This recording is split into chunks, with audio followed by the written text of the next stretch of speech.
Bienvenue dans la gestion d'affaires Oxygène. Le logiciel, comme tous les logiciels de la gamme Oxygène, se présente sous forme de bureau virtuel 3D. Nous accédons ainsi au menu par simple clic. Vous avez également accès, ici à gauche, de manière plus classique, au menu sous forme d'arbre. Si la gestion d'affaires Oxygène est en lien avec la comptabilité et la gestion commerciale Oxygène, nous y avons accès par simple clic en allant vers la comptabilité, ici la gestion commerciale, ou classiquement ici avec les différents logiciels. Allons voir les affaires. Nous avons ici une liste d'affaires, nous allons prendre une, celle-ci par exemple, nous avons différentes informations, et les résultats au niveau financier, montant, et au niveau des temps. Ici en nombre de jours, parce que ça a été paramétré ainsi, ça peut être un nombre d'heures. Au niveau des montants, nous avons R pour revenus, en positif, D pour dépenses, en négatif, et ainsi un résultat. Nous gérons trois taux, taux 1, taux 2, taux 3.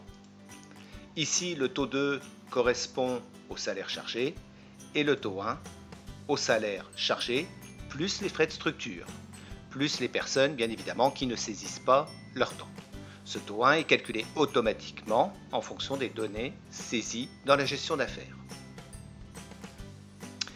Une affaire est constituée de un ou plusieurs budgets. Ici, il y a deux budgets. On va en voir un. Ici, il y a le corps du budget. C'est une affaire régie simplifiée, on a un en tête. Ça correspond ici, parce que nous sommes en liaison avec la gestion commerciale, à une commande que l'on peut aller regarder. Elle est ici, avec toutes les informations qui sont gérées par la gestion commerciale. On va sortir de cette commande. Et on a rapatrié automatiquement ici les différentes prestations. Là, il n'y en a qu'une. Une fois que ce travail est fait dans un budget, nous allons affecter la prestation ou les prestations sur des collaborateurs. Ici, il y a Isabelle Dupont qui a un budget de 50 jours. Elle en a réalisé une, il lui en reste 49. On peut bien sûr modifier pour montrer que l'on peut, par exemple, rajouter les personnes. On va dire que le budget, il y en a 30. Ici, pour elle, donc il lui reste 29 jours à travailler. Et on va affecter une autre personne. Donc on va mettre par exemple Virginie Maprol. Automatiquement le solde est 20 jours et il lui reste 20 jours. On peut affecter au niveau du détail. Donc ici on pourra avoir les jours exacts où on affectera la personne. On peut avoir également un calcul automatique, c'est ce que l'on va faire ici. Et on voit ici que l'on calcule le planning.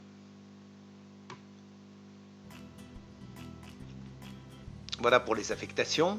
On fait des prévisions de facturation automatiquement lorsqu'il s'agit de la régie, puisque tout simplement la prévision de réalisation entraîne une prévision de facturation. Et lorsqu'on est au niveau opérationnel, nous avons un moteur de facturation, si bien sûr on est en lien avec la gestion commerciale, qui va permettre de facturer en fonction du temps réellement passé. Au niveau du forfait, on fera des prévisions classiques de facturation. Voilà, au niveau des budgets, on a accès à l'ensemble des pièces qui ont été saisies pour cette affaire. Nous avons des achats, s'il y en a, des écritures, les frais. On va par exemple voir les frais de France Luison. On va l'imprimer, voir à quoi ça correspond. Voilà une note de frais classique. Ça va permettre d'affecter donc les frais à une affaire.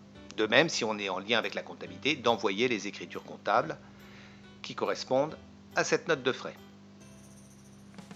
Nous avons accès toujours au niveau des pièces, comme on peut le voir évidemment, au temps. Voilà les temps saisis. Mais également au niveau des ventes, ici des factures établies. Nous gérons donc les affaires au niveau financier, au niveau des temps, En ayant à disposition l'ensemble des ressources des collaborateurs internes ou externes,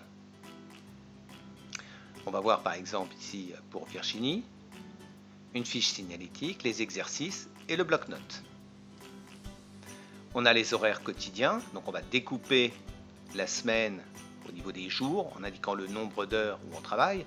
Là on a un taux normal, on peut avoir réduit, par exemple là le vendredi, et on peut créer ses propres paramètres horaires quotidiens. Nous avons un calendrier classique, donc ici avec les différents jours du mois. Et bien entendu ici en rouge par exemple le 15 août qui est un jour férié.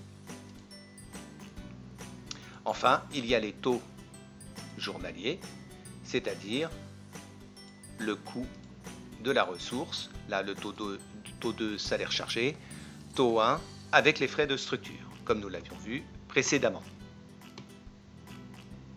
Les affectations que nous avons vues permettent derrière de gérer donc les affectations des affaires, du personnel, matériel, etc.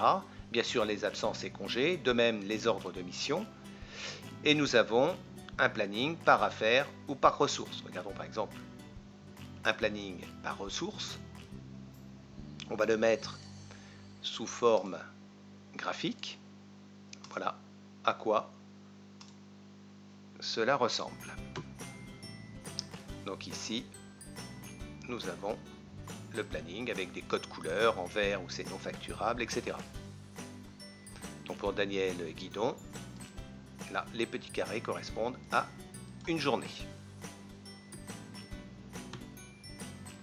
Nous gérons bien évidemment la saisie des temps. Donc ici, on a différentes saisies de temps. Lorsque l'on crée une saisie de temps pour un collaborateur, il a l'ensemble des prestations qui lui sont affectées qui apparaissent. Les frais, nous les avons vus. Et enfin, nous gérons les avancements. Ici, par exemple, on va prendre Grand Lac. Nous voyons ici un budget au niveau des coûts et au niveau des temps. Il reste là 2 jours.